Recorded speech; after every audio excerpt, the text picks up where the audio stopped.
Hello. Today's recording is regarding mandated reporting. And the mandated is to give authority, official authority. We look at the slide and the person has a question mark for two reasons. Number one, a lot of times we don't know who's a mandated reporter or who will be a mandated reporter. My views of child abuse or neglect may be different from your views of child neglect and abuse. And that's why we want to have training on what is child abuse and neglect. The other one is that mandated reporters is done in confidence, is anonymous, so no one will know who made that official report. Our topic here today is part of our staff development series with Free and One Training Institute, and we provide this staff development series for employers because they have to adhere to contract and funders compliance. Also, it may be state regulations. They have to prepare for a higher learning of responsibility. It improves their knowledge and skills in the industry. It's to help them to understand better, people better. It helps improve the knowledge of the company policies, and it assists the organization to train their employees. It creates a better work environment. It also improves customer service, and it encourages employees. It helps enhance the ability. It boosts morale and productivity. It comes together to serve people better. So when we think about mandated reporting, we think mainly about who are mandated reporters. Professionals who work with children, teachers are mandated reporters, children, childcare workers, social workers, medical doctors, ministers at the school, people and personnel that work directly with the school. Volunteers are not mandated reporter, but if you work in the capacity of court-appointed special advocate, that's one that work with the judicial system, then they are volunteers, but they are mandated reporters because they work directly with youth. I believe the key word here is working with the youth or supervising youth or working day to day with our youth. But take this training to identify and understand what is responsible for child abuse and neglect because the law requires training. So in today's session, you will understand the protocol and the process for mandated reporters, and the training is much longer than you really understand it to be because training is essential. And in that training, the general training for overall understanding child neglect and abuse is 2 hours just to understand what is child abuse and what is neglect. School personnel is required to have 4 hours of training. Child care providers are required to do 4 hours. Doctors are required to do 4 hours. Police officers, 3 hours. Ministers are 3 hours. I'm giving you these hours so that you can understand how important the topic is to understand what neglect and abuse is. And when you get this understanding, you can better make the report as a mandated reporter. Reports are done in confidence. It is confidential. It will not be communicated to anyone, and it's all anonymous, so you don't have to worry. It will be done in anonymity where they won't know who made the report. But we want it to be a valid report if there is a report. We want you to understand what actually is necessary in a child abuse or neglect. So let's get a general overview of child abuse and neglect. The reason I have teddy bears here is because I didn't want to see children that may have been neglected. What I really wanted to see was the love that's given to a child when they come into a court. They're usually given a teddy bear.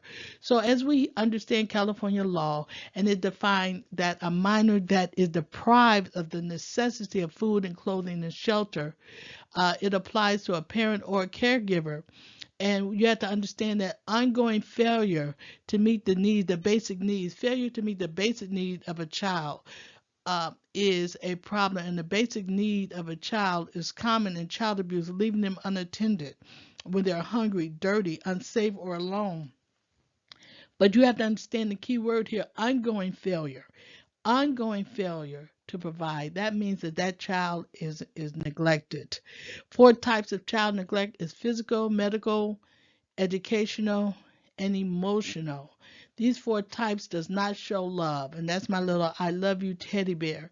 If you love me, you would give me the physical needs, the medical needs, the educational needs, and emotional needs.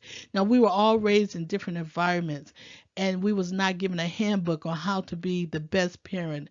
We don't have the A to Z manual or parenting. So we cannot expect everybody to parent in the same way, but I want you to understand that these needs must be met, and if you meet these needs, it is not child neglect, but a physical neglect is the most common type of neglect, and that is when a child is left unattended and that they don't have the proper food or clothing or shelter.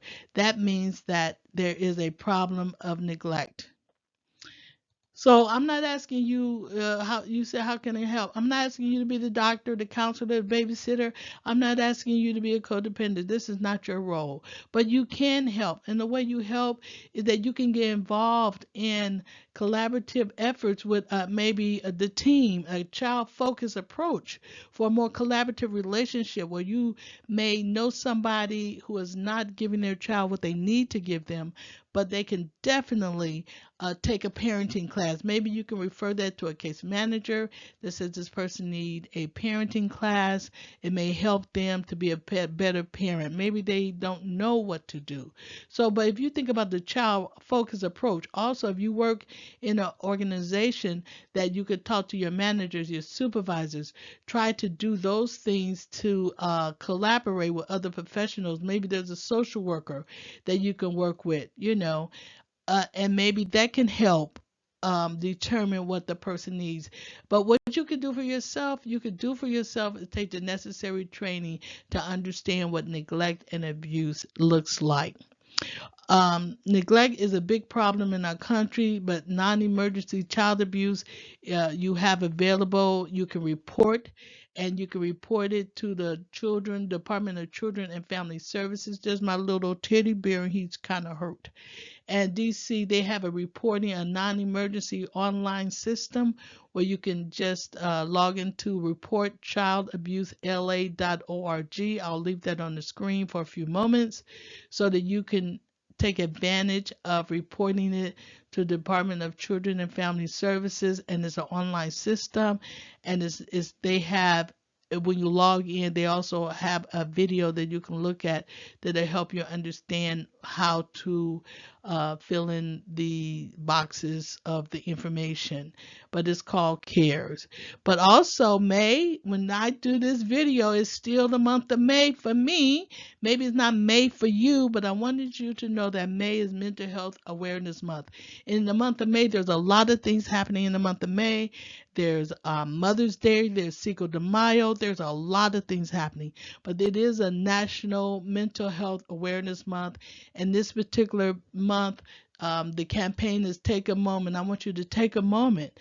And when you take a moment campaign, it foster joining in with other agencies, having dialogue. If somebody have a mental health problem, then please log into www.nami.org and remain focused. Have dialogue about what is necessary to help somebody. Maybe it's not you, maybe another family member. There's a lot of mental health needs in our society today for one reason or another. I don't know if it's in the water, but it's out there. And I just want you to be aware that services are available, and this is just one of them that can help you have a healthy mental health mind, whether you need it, a friend needs it, or a family member. Just take a moment. Well, I'd like to thank you. Thank you for listening and participating in my presentation today. I hope you found something helpful. You can email me if you're interested in more staff development. I am Dr. Simmons, and the email is fnotraining. That's fnotraining@gmail.com.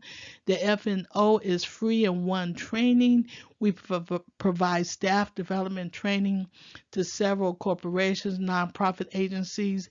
We have various subjects that can enlighten your staff members. We can do new hire orientation, harm reduction, housing first, workplace violence, confidentiality, just to name a few. We have ethics and boundaries.